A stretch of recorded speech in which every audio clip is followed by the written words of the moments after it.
England, General Dwight D. Eisenhower and his deputy commanders chart the liberation of a lost continent, plan when and where the mighty armies of the United Nations will strike. Today, northern France is that battleground. Here is the other side of the Channel, Britain, an armed camp bristling with tanks and trucks and guns from the United States and Canada. Here is the fruition of 4 years of planning and production. Here is a glimpse of England as the Allied armies awaited D-Day.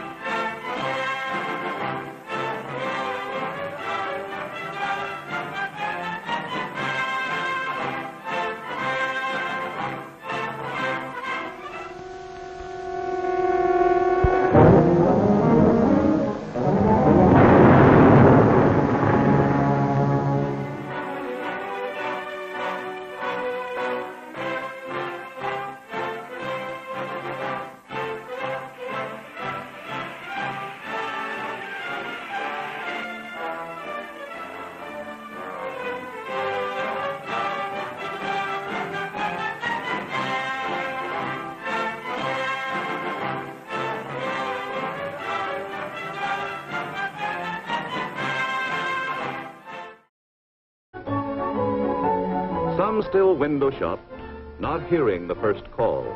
Others played golf, idled golden hours away when every moment was precious. Even domestic duties lost their importance. The call came clear. Wake up, Miss America. Wake up, Mrs. America. Friendly planes may not always cast their moving shadow on you, but planes loaded with evil men and death.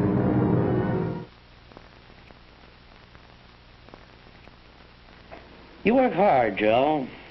You're a good foreman. Yes, women workers do present problems, Joe.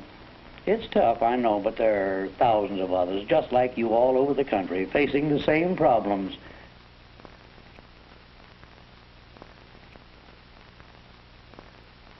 Women scare me. At least, they do in a factory. Well, maybe the women are scared too, Joe.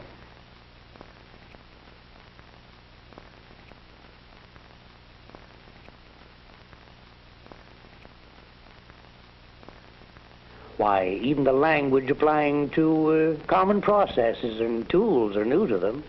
It must sound like double talk to them. Now, if anybody wants a flam span, give with a double left-handed jerry wrench. On account of it might subbobulate the orange crate with the torpid. On the other hand, if a span flam is wanted, that's single right-handed, providing the pressing puncture is adjusted to the conch front of 37 and 2/8. Is that clear?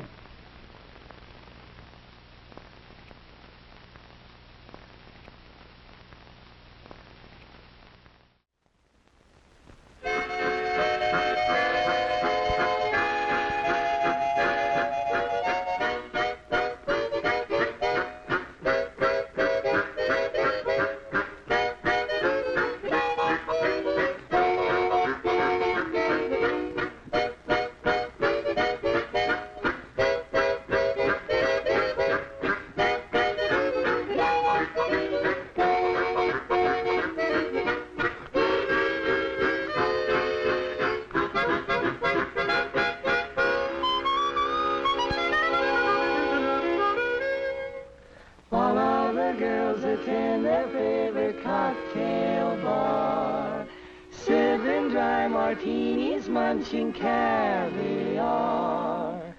There's a girl who's really putting them to shame. Rosie, Rosie is her name. All day long, whether rain or shine, she's a part of the assembly line. She's making history, working for victory. Rosie, brrr, the riveter, keeps short lookout for sabotage. Sitting up there on the fuselage, that little frail can do more than a mill can do. Rosie, brrr, the riveter. Rosie's got a boyfriend, Charlie. Charlie, he's a Marine. Rosie is protecting Charlie, working overtime on the riveting machine. When they gave her a production knee, she was as proud as a girl could be. There's something true about red, white, and blue about Rosie, the riveter. Rosie, Rosie the riveter. She works hard all day, working for the USA. Hip, hip, hooray, hooray. Rosie buys a lot of war bonds. That gal really has sense. Wishes she could purchase more bonds. Putting all her cash into the national defense. Wham! Senator Jones, who is in the know, shouted these words right on the radio. Berlin will hear about, Moscow will cheer about Rosie the Riveter.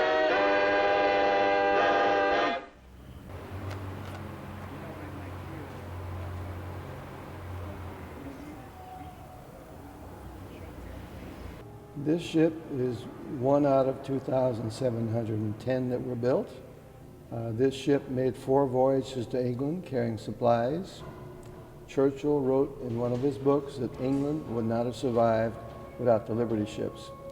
Eisenhower wrote that war would not have been won without the Liberty ships. This ship made 4 voyages to England. When she was there on her 4th voyage, the invasion of Normandy started. Then she became a troop ship. She went back and forth between England and Normandy 11 times, each time carrying 300 to 400 soldiers along with all their equipment.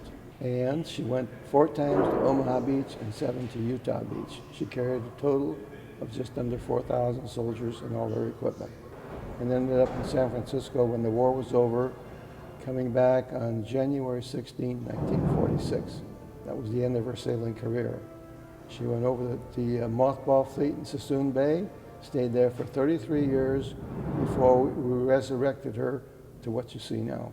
And she still cruises. And in 1994, when they had the 50th anniversary of D-Day, this is the only ship that returned, because ships don't last 50 years. And she's still running. Yesterday, we were cruising with about 500 people on board. That's a brief history of the Jeremiah O'Brien.